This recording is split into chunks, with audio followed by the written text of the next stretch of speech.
What's up, beautiful people? This is Glen Legacy Davis. Once again, I'd like to talk to you about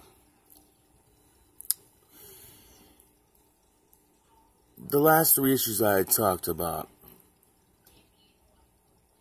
I had quoted on world peace. The government and what, you know, there's one or two things about the government that they're doing, and one is that they're trying to make us better than who we truly are. Another is that they believe that our genetic code is just like them. I mean, history says there's nothing good about war. But we are bred, and we stem from genetic. I mean, we stem from genes and personality traits that were all about war and territorial. And here's the trigger right here. I'd like to say egocentric people with power trips. They must control you. The more power they get, the better they feel. That's why they build the dollar bill.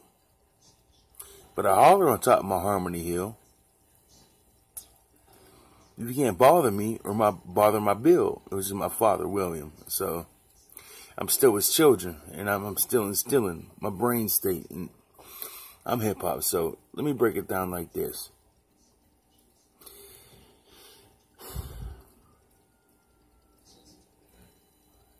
To succeed in this world today, you know, a lot of us actually we think about the past, and whether we admit it or not, we think about issues that are forthcoming, like our future, and things that are happening all around us, and every single problem that we have. Oh, I can't wait. Next month's bills, I can't pay the rent. I'm in debt, and it's understandable. People understand you, and so I must tell you right now,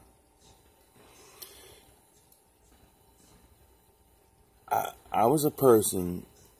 Laugh. You can laugh at me. You can make fun of me, but I used to sit. Now, I'm 40 years, first let me tell you, I'm 40 years old. From age 28 to 31, I worked in the kitchen, and I was a cook. And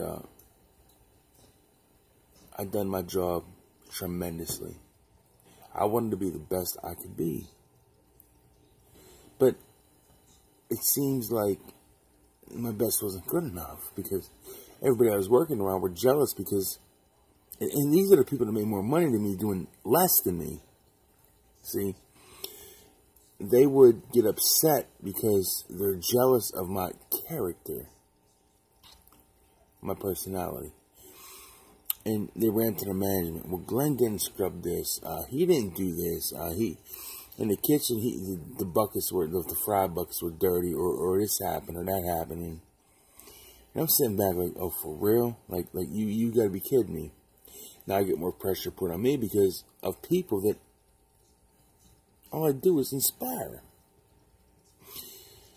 I try to help, you know. Now, if this is enough to trigger somebody to snap, back then, what was it, 31? I'm 40 now, so 9 years ago, Yeah. I kind of, I'm not going to get in detail, but I kind of got upset. I don't want to say I gave too much of myself away, because yes, I did. And God bless that I did, because I feel bad for the people who did this to me. I don't feel bad for me. I had to leave. I had to go. Now, I had a car payment I couldn't pay for. I had bills. I lost my job because I walked out on people like this. And not to toot my own horn, I swear to you people, please believe me, I've done my job tremendously well, just like many of you have, and you get the people who run their mouth behind your back, and they tell you no. You're sick of it. You leave. Now what I did, I came to my mom's, and I have a kitchen table here, and I sat in the same seat when I came home from, and cried. Not crying because I got hurt, crying because I'm going to miss my employees. I mean, I actually cared for the people that were there.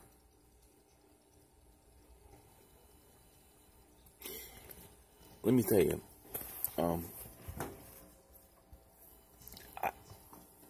I sat in this seat for 5 freaking years.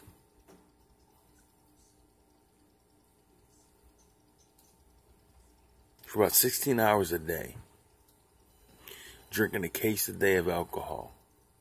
Depressed because I had no life. And I would sit in the same kitchen chair and look at the window and watch these birds. My mom's bird feeder every day. And I'm not going to tell you what I learned about birds. And because now I sat here for a long time doing nothing. Never left the house. Until I met somebody who my best friend was. He was. Now I used to do music. Okay, prior to me working at Robert Morris College, I worked on an album with my buddy Fuse, MC Fuse, and I'm hip hop. And a lot of my lectures talk about real stuff. But I gotta let you know, hip hop's a culture. And we had done an album. I had told him, Fuse, look, the first time I met him, you're talking about cutting them back in the body and slacking them. No. I said, Fuse, we got to inspire in a way that's raw. So we did that. And I'm going to send you guys our album. If I could try to get it out to you, it's 6 cents. Anyways, I'll figure it out. But I did this, and this was before I left my job. I mean, in my mid-20s, we did this album, and we rocked it. I mean, this is a soul classic. Stress is inevitable. Being blessed is incredible. Whether it's a gift, having a child, or being intellectual, blah, blah, blah. Now, I'm sitting here staring at these birds for 5 years and not doing much in my life at all, but drinking my life away because I gave it all to my job. I worked as hard as I can, be the best person I can be in society, for the government, for the system, for their paper trail, whatever you want to. Now, it got so bad where one day I left, went to the bar, and in my town, you go a block down, make a right, make a left, make another right. You downtown Ambridge, PA. And it was nationality days, they call it. They have gyro stands. They have there's little carnivals going on and stuff. And I went down there, and I happened to pop in the bar, and these people came in. And these elderly guys came in, and they were band members. Now they had like some kind of passes. They gave me a pass, but they said, we got to leave here in about an hour and a half. Here's a drink on us. Come down nationality days. The carnival was going on, and it was right down the street. He said, come there. But I never stepped out of my zone. I never stepped out of my little just little jail, little compassion, little corner I was stuck in. So I said, I'm going to go.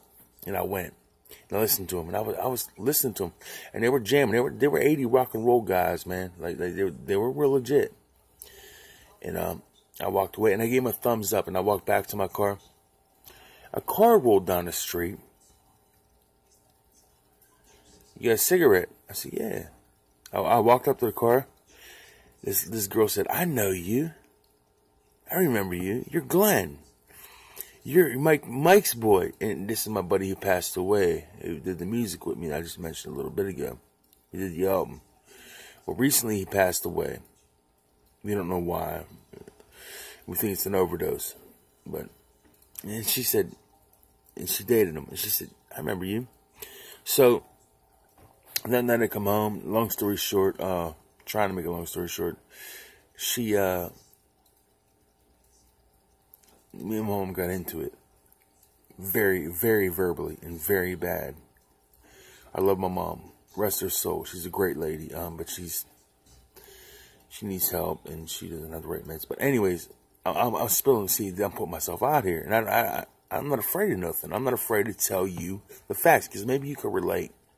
So this girl knocked on my door, and my mom said, Carrie called. I could answer the phone. She comes to my door. Sooner I know, she comes to my apartment, and she says, "Let's get out of here." I said, "Yeah, I got to get out of here." So we hop in my car. Now, we're driving to my apartment.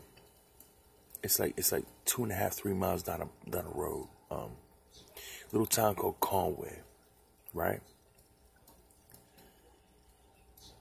This is very eerie, my friends. This is very eerie. She gets out, comes to my apartment, walks through the door. My room number 310, third floor, 310. Walks in. Didn't tell me in the first day. I'm trying to get to know her. Now, take note, this is a girl that dated my buddy who passed away that was on the album. Okay? And we sensed something back then. We both knew it. And after we talked, we found out that, yeah, it was true. But she walked in, and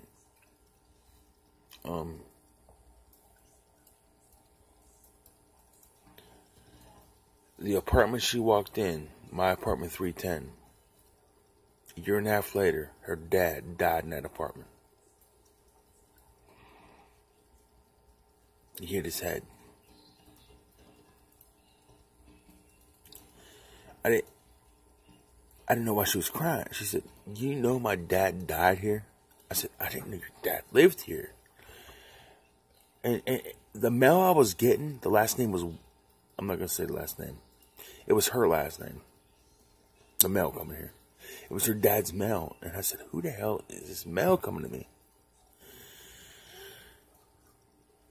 So now, we fell in love. This is the person. I talked about world peace a minute ago and my solution.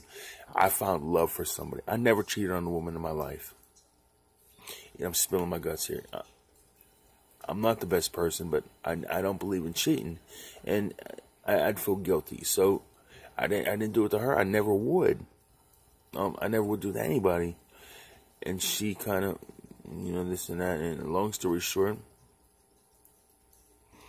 a year and a half into the relationship, she got sick. Nobody knew why. She had edema and cellulitis in the legs. She had fatigue, weakness. I just can't recall. Put it this way. This is no bullshit. This is straight up a fact. A little bit after that, every month and a half to 2 months, she was in the emergency room for 2 years. Now, come to find out, just 2 months ago, they did blood work and they said, well, she has signs of cirrhosis of the liver.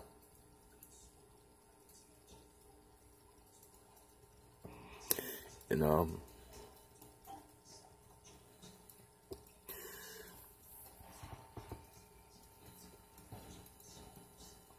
they said, well, she told me, like, I remember her telling me a year before that they said she had cirrhosis. I said, "Nah, you crazy, baby. You got dry skin. You with psoriasis. You're talking about cirrhosis. Nah, come to find out, There's 4 stages of cirrhosis. The first, second, third, and fourth. I'm just hoping right now that because of that apartment where her dad was is not a sign. But me knowing metaphysical law, and me knowing the universe, there's no such thing as death, people.